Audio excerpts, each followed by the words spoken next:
광복절 특집으로 해서 윤석열 정부의 그동안의 친일 행각을 총정리하는 그런 내용으로 준비를 해봤는데요. 너무 많아서 준비를 다 할 수가 없습니다. 친일 행각이 너무 많아서 빠르게 하나씩 살펴보도록 하겠습니다. 오늘 79번째 광복절이었습니다. 그런데 1945년 광복 이후 정말 초유의 광복절이었습니다. 그러니까 독립운동단체들, 광복회를 비롯해서 시민단체들이 정부의 광복절 행사 불참을 했죠. 독립기념관은 자체 경축식을 안 하기로 했습니다. 독립기념관이 생긴 지 37년 만에 처음입니다. 정말 초유의 광복절입니다. 길은 하나입니다. 지금까지의 친일 편향의 국정 기조를 내려놓고 국민을 위해 옳은 길을 선택하십시오. 그것이 후손들과 국민 모두가 사는 유일한 방법입니다. 그럴 생각이 없다면 대통령직에서 물러나십시오. 이 같은 사태가 벌어진 직접적인 계기는 독립기념관 관장의 도저히 받아들일 수 없는 뉴라이트 인사를 임명을 했기 때문이죠. 김영석이라는 사람인데요. 이 사람이 어떤 사람인지, 대한민국이 광복이 언제 되었냐면 1945년 8월 15일 광복되어졌다. 그게 광복절이다라고 얘기하시는 분들이 참 많아요. 역사를 정확하게 모르는 겁니다. 지난해 열린 한 보수단체 강연. 1948년 8월 15일 정부를 세우게 되어지는 거예요. 거기서 또 대한민국이 시작이 되신 겁니다. 이 강연자는 대한민국 역사와 미래 김형석 이사장. 윤석열 대통령이 이번에 제13대 독립기념관장으로 임명한 인물입니다. 별 얘기를 다 듣습니다, 진짜. 하다가 내가 살다. 1945년 8월 15일에 광복을 한 게 아니라는 게 도대체 무슨 얘기입니까? 그냥 이해를 할 수가 없어요. 그냥 그거는 부인할 수 없는 그냥 역사적 사실, 팩트잖아요. 1945년 8월 15일에 광복을 했지 않습니까? 일본이 패망하면서. 근데 그게 아니다. 그는 독립기념관장으로 임명된 뒤에도 이런 생각에 변함이 없다고 했습니다. 대한민국이 1948년 8월 15일 건국됐고 초대 대통령 이승만이 건국 대통령이란 게 이른바 뉴라이트 세력의 핵심 역사관입니다. 하지만 정작 이승만 전 대통령의 생각은 이들과 완전히 다릅니다. 이민년에 서울에서 수립한 민국 임시정부의 대승이니까 고난이 29년 만에 민국의 부활임을 우리는 이에 공포하냐. 3.1운동으로 대한민국을 건립했고 이제 민주독립국가를 재건한다고 재헌헌법 전문에 명시한 사람도 이승만 대통령이었습니다. 뉴라이트 세력들은 그런데도 대한민국은 1948년 건국됐다며 이승만 대통령을 앞세웁니다. 그러면 1948년 건국 이전 일제치하 조선인의 국적은 일본인이 됩니다. 식민지배가 합법이라는 일본의 일관된 입장과 똑같은 주장입니다. 이 주장에 따르면 친일파의 매국 행위를 비판할 근거는 사라집니다. 윤석열 대통령이 임명한 김영석 독립기념관장은 일제치하 조선인의 국적은 일본이라고 합니다. 그는 취임 일성으로 친일파로 지목된 인사들의 명예를 회복할 것이라고 약속했습니다. 기존의 친일파로 몰렸던 사람들에 대한 재평가, 명예회복이 필요하다. 그러면서 두 사람을 얘기했는데 백선엽과 안익태를 얘기했습니다.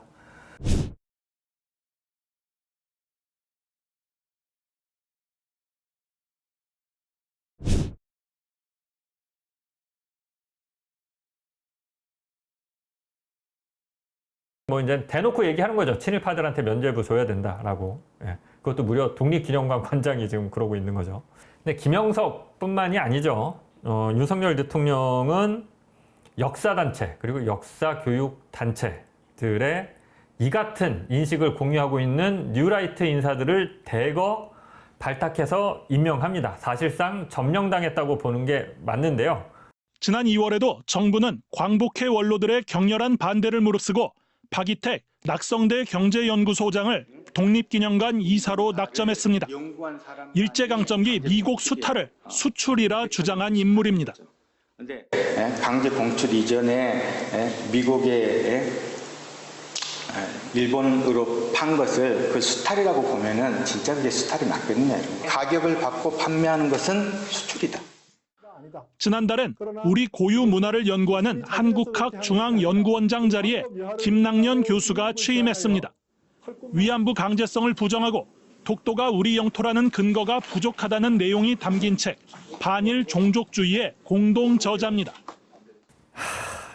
아니 그 시장에서 100원에 팔 수 있는 거를 울며 겨자 먹기로 50원, 30원, 20원에 내놔야 되면 그것도 뭐 중일 전쟁 벌어지고 이런 상황에서 쌀값이 천정부지로 올라가는 그런 상황에서 그렇게 넘긴 게 그게 제값 받고 판 수출입니까? 국가 대 국가로서. 그러니까 이런 사람들이 정말 그 무슨 역사를 전공하고 대한민국 역사에 대해서 얘기한다는 자체가 사실 좀 역겹습니다. 역겨워. 예. 지금 뉴라이트 관련 인사들이 역사단체, 정부가 지원하는 뭐 동북아 역사재단이든 뭐 이런 한국학중앙연구원이든 이런 역사단체 그리고 역사 교육과 관련한 단체들의 장과 관련 뭐 이사, 뭐 임원들 자리를 지금 싹 다 꿰찼죠.